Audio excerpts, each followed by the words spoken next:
Namaste. So I'm going to read Volume 3, Book 3, SataRudra Samhita, Chapter 13, The Incarnation of Grahapati in the Shiva Puran. Om Bhaktam Kaya Sudhakuti Samhita.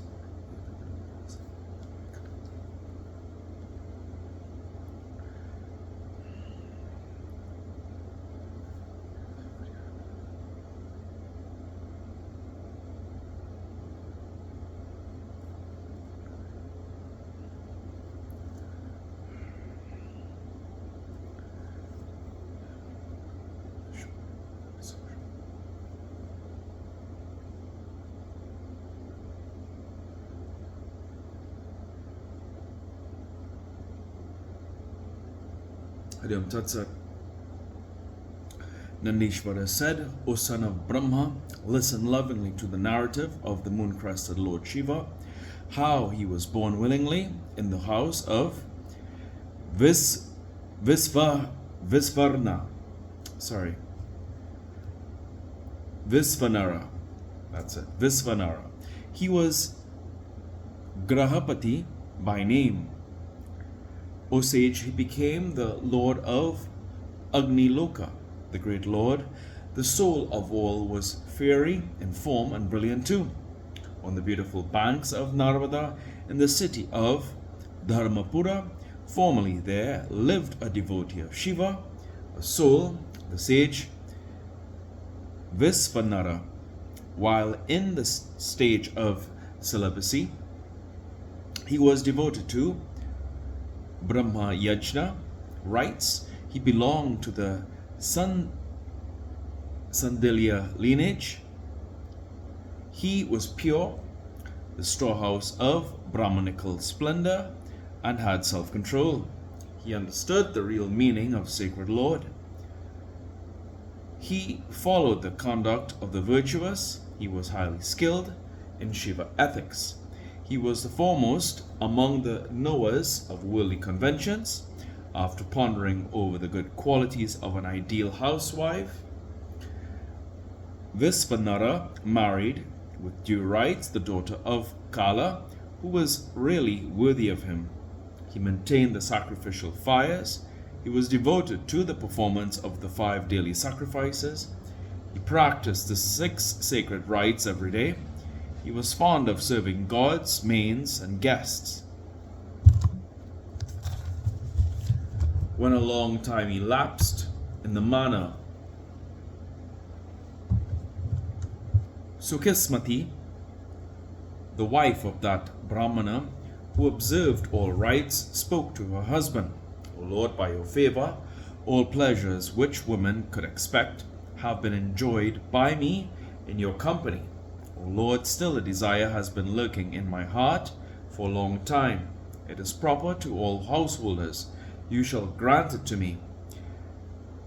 Visvanara said, O gentle lady of beautiful hips, ever desirous of my welfare, what is there that cannot be granted to you? O lucky one, you may ask for it. I shall grant it to you without delay.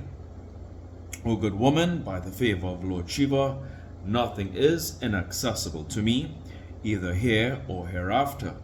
Lord Shiva is the cause of all good. Nandishvara said, when hearing these words of her husband, she who thought her husband to be a deity was delighted. Joining her palms in reverence, she humbly said, Sukhismati said, O Lord, if I deserve a boon, if a boon is to be granted to me, please give me a son equal to Lord Shiva. I am not choosing any other boon. Nandishvara said, on hearing her words, that Brahmin of pure rites entered into mystic trance for a short while, and thought in his heart thus, what is this? This lady has wished for an extremely inaccessible thing. It is beyond the reach of wishes. Let it be. Only he does everything. It is by Shiva himself, stationing himself in her mouth in the form of speech, that this has been said. This alone is possible. Who else could have endeavored to say so? After thinking like this, the sage Visvanara of liberal heart, who strictly adhered to the principle of monogamy, spoke to her. After consoling his wife, the sage set out for penance to the city of Varanasi, where Lord Shiva himself is stationed. Reaching Varanasi immediately and seeing Manikarnika, he was freed from 3 distresses acquired in the course of hundreds of births. He saw Visveshvara and other phallic images. He performed ablutions in all holy ditches, wells, tanks, and lakes. He bowed to all Vinayakas and Sarva Gauri. He worshipped Kalaraja Bhairava, who devours sins. Strenuously, he eulogized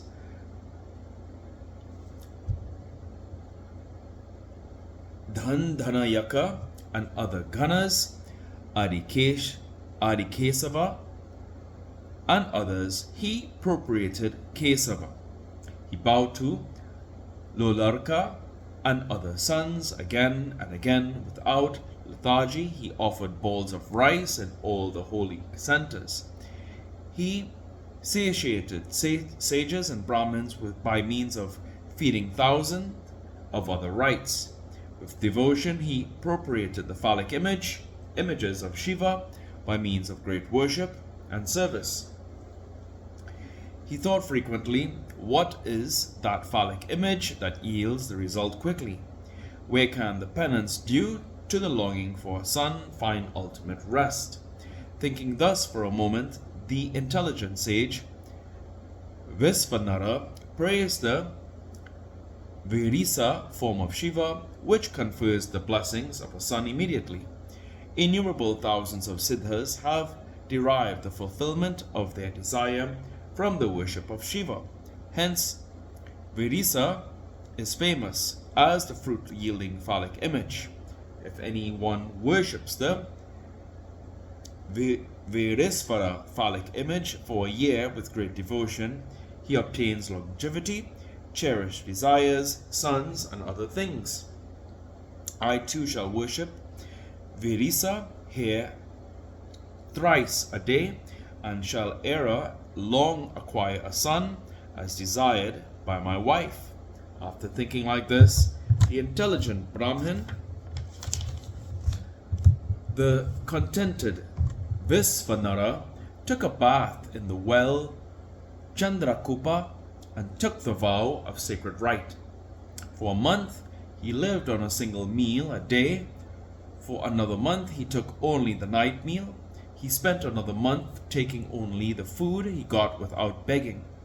He spent another month without any food. For another month he took only milk. For another month he took only fruits and vegetables. For another month he ate only a handful of gingerly seeds.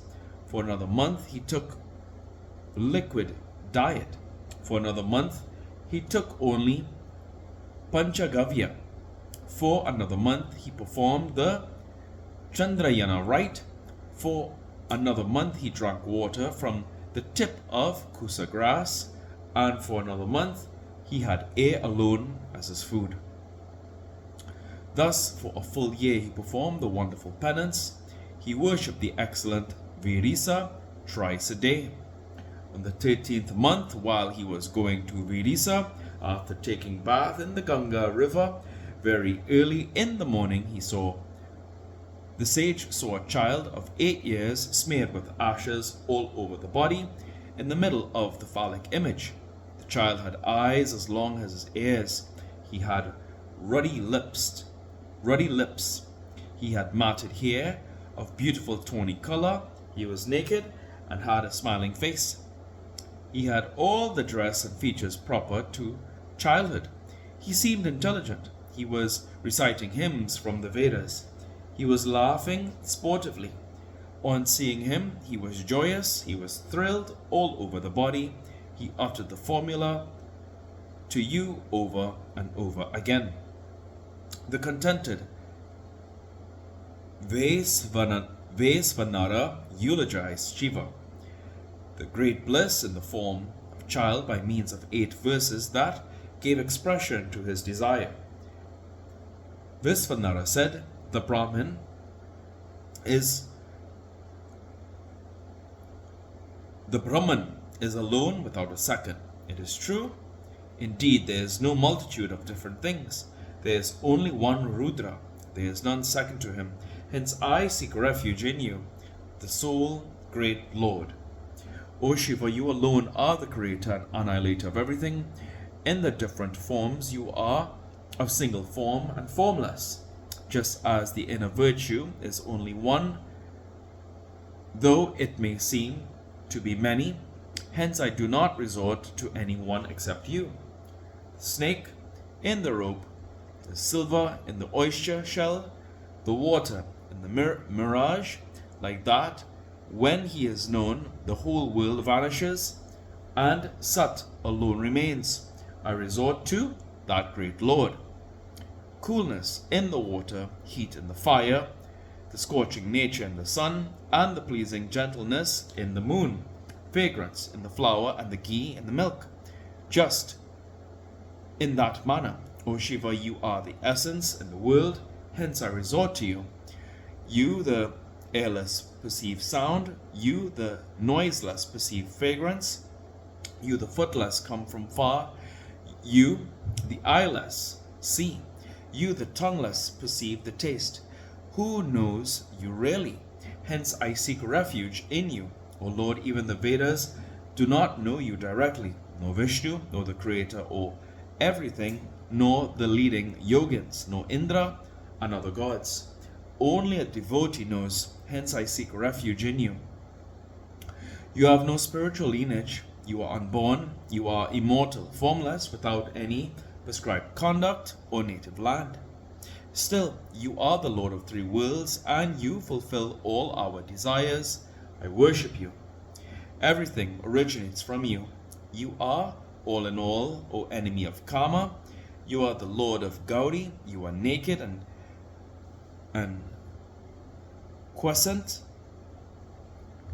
You are old, youthful, and the child. Whatever is, you are that.